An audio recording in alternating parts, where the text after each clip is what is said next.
to the stage Yalanis, Vélez, González.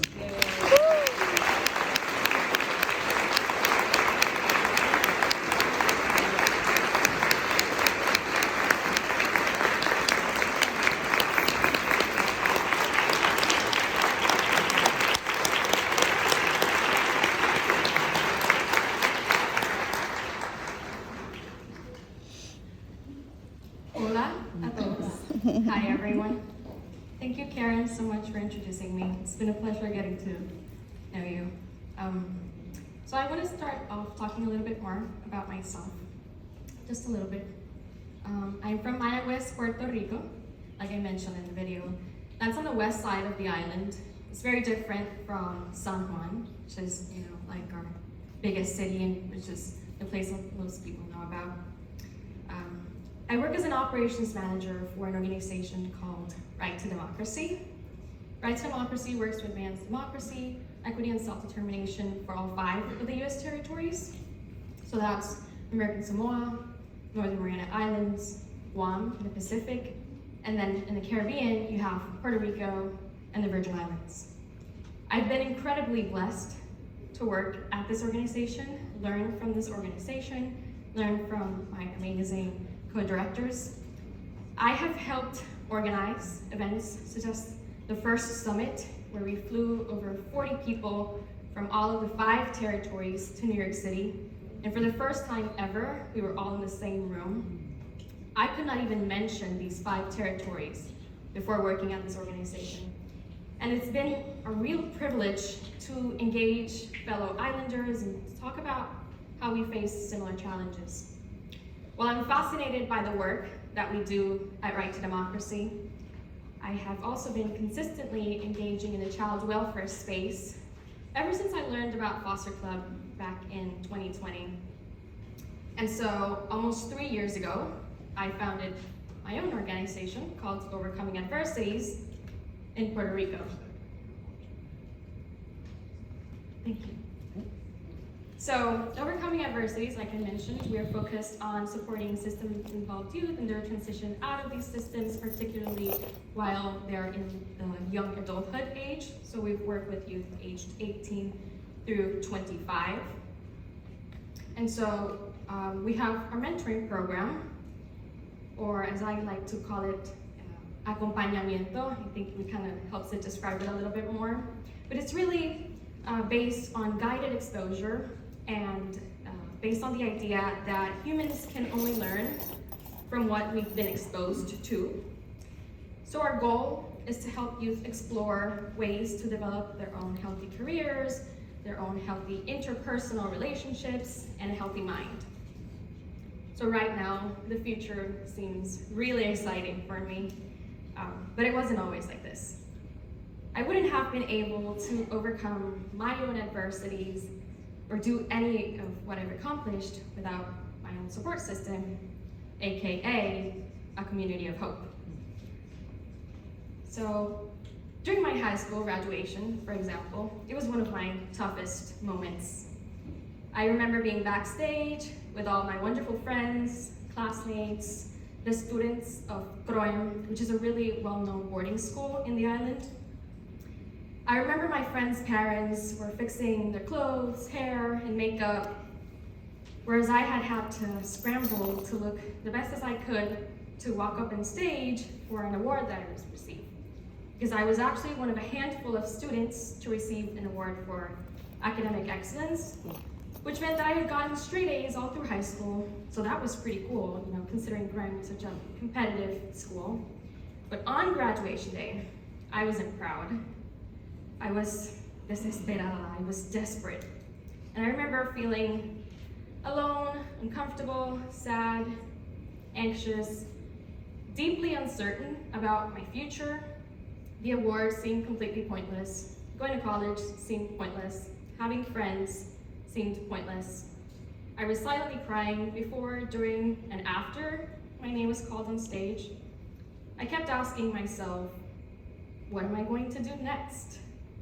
This award isn't really going to change anything, and everybody has such high expectations. I'm supposed to have so much potential, but I don't even know where I'm going to be living next week. I'm not even sure if I'm going to be seeing my sisters again. So I carried all of that negative energy throughout my first semester of college, and that was really reflected in my academic performance. It was really a rock bottom phase. I couldn't appreciate the things that I did have. I was going to college, you know? I had friends, but I was just feeling stuck and overwhelmed. Sometime during the second semester, I was having a conversation with a friend about human behavior and the impact of our thoughts and emotions in our decision making, in our actions. And my friend shared an example that stuck with me. He started talking about the stock market. He explained that even smart, successful people would often lose money, not because of bad investments, but because they would quickly make decisions and sell their stocks when things looked bleak, which was an emotional reaction that then prevented them from reaping future gains when the stock rebounded. And so at that moment, as we were discussing emotional reactions impact and people's investments in the stock market, I realized that I too was letting my thoughts and emotions steer me off course. So that day, I decided to take a leap of faith and hold on to my stocks. And so my stocks were the people around me who believed in me, and the statistic that going to college would increase my chances of success. And so those two things became my sources of hope: nice people and college. Just like stocks, their value rose over time. Not everything changed overnight. If you zoomed into any particular moment of my college years, you might not think that I was making the best choices. But what really worked for me was that my community believed in me. More importantly, they trusted and believed in the tools that they gave me to succeed. They shared what worked for them, and they really believed in that. So here I am today. I'm proud of who I've become and what I've accomplished. And here you are, kind of trapped in this room listening to me. So I guess that something must have worked. And I know the concept of communities of hope is a really big thing here at Casey. For that, I feel extremely relieved and grateful, because I would not be here if it weren't for my community of hope. I am a reflection of my community of hope. I am a sum of the ideas, the people, and the spaces that I have been exposed to. And I want to thank Carly from Rent It Films, because she inspired me to talk about this today. Also, shout out to the Rent It Films crew, because they're so amazing. And so I'm going to talk about 5 important aspects or characteristics that I've learned to make communities of hope functional. So there are many other features or aspects that can make a community of hope functional, but I'm just going to talk about 5 that I've learned to love to work with. So the first item on my list is that a community of hope is unique to an individual. The ideas, the people, and the spaces are going to be different for everyone. When I compare my community of hope and my sisters, they're very different. Even as our support systems may sometimes overlap, their communities of hope are unique to them. So like I mentioned before, I did pretty well in school. My source of ideas, people, and spaces came from school. My sister Alana, she's a great athlete. Her source of ideas, people, and spaces came from sports, basketball courts, training mats, and the people that she would meet in all of these activities. My sister Valeria, she draws her ideas, people, and spaces from the neighborhood. She just loves having nearby friends, feeling comfortable wherever she lives, and doing nice things for her surrounding community. And so when we think of how a community of hope looks like, we have to consider that it sort of has to welcome and accommodate diversity. There's no single point of view that we can take that could possibly encompass all of human diversity. Our brains do not have enough processing power to think about all of that, and frankly, we don't even have enough time. So we have to consider that a community of hope has to be built around the idea of welcoming and accommodating diversity.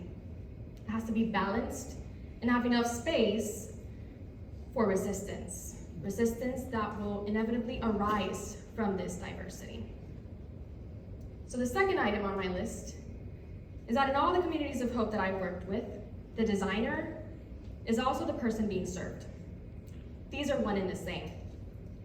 And as people that want and sometimes have the task of helping others develop their communities of hope, all we can do is provide the designers with tools. We cannot really design someone else's community of hope. We can design our own.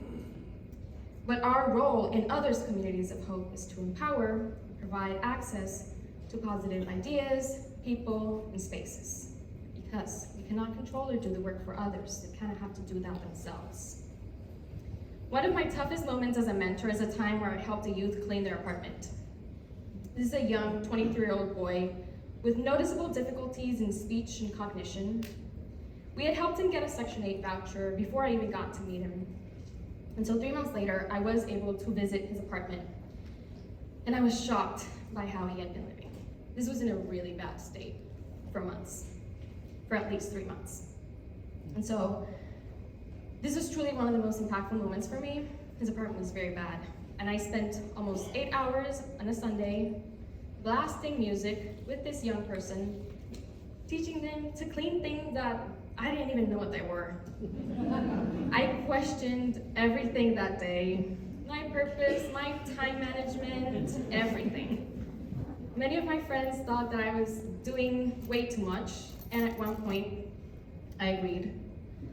But guess what? I visited this young person 2 months after, and their apartment was clean and tidy, and it still is.